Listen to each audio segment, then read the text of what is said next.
Փոքրիկ իշխանը Հեղինակ Անտուան դը Սենտ-Էքզյուպերի Գլուխ երկրորդ Այսպես ես ապրում էի մենության մեջ, և մեկը չկար, որ հետը սրտանց խոսեի, և ահա 6 տարի առաջ հարկադրված վայրեջք կատարեցի Սահարայում։ Ինքնաթիռիս շարժիչի մեջ ինչ-որ բան էր ջարդվել։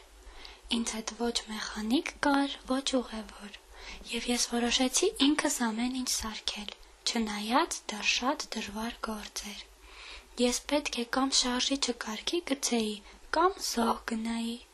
Իմ ունեցած ջուրը հազիվ թե ինձ մի շաբաթ բավականացներ։ Այսպես ուրեմն, ես առաջին գիշերը քնեցի անապատի ավազներին, ուր շուրջս հազարավոր կիլոմետրերի վրա ոչ մի բնակավայր չկար։ Լավաբեկյալն անգամ իրեն այնքան միայնակ չէր զգա օվկիանոսում, որքան ես։ Պատկերացրեք, թե որքան զարմացա, երբ լուսաբացին ինձ արթնացրեց ինչ-որ մեկի բարակ ձայնը. «Ինձ համար մի գառնուկ նկարիր, խնդրում եմ»։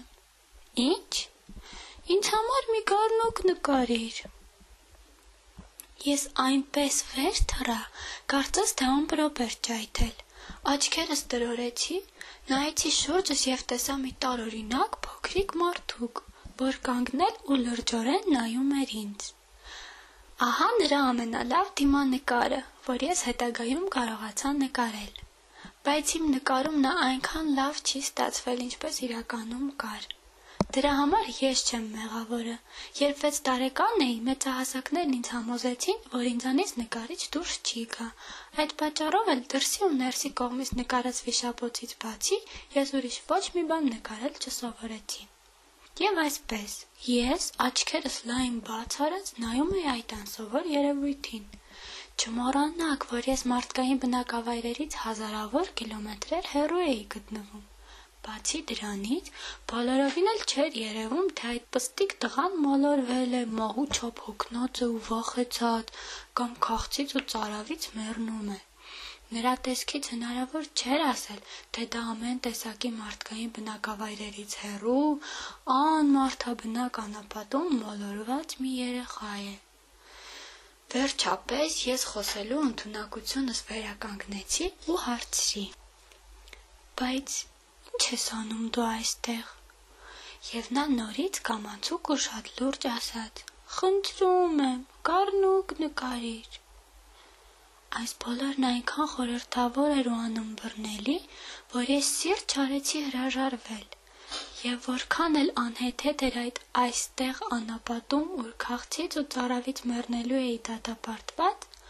այնուամենայնիվ գրպանիցս հանեցի մի թերթ թուղթ ու գրիչս։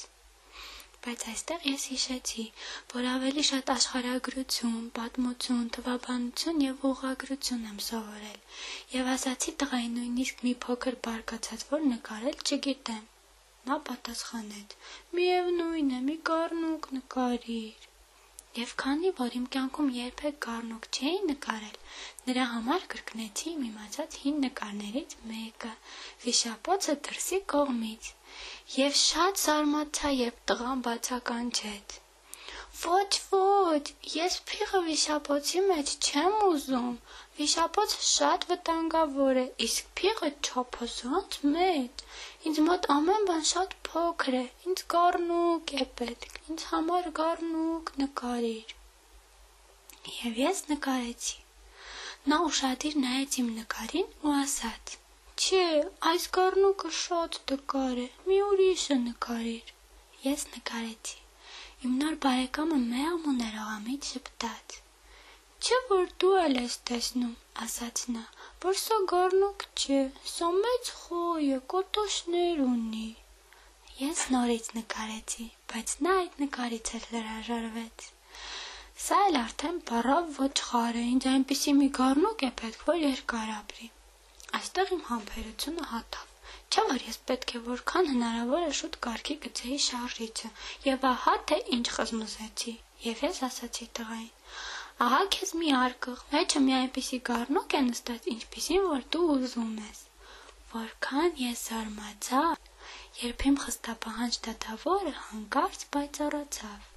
Այ սա լավ է։ Ինչ ես կարծում, այս գառնուկին շատ խոտ է պետք։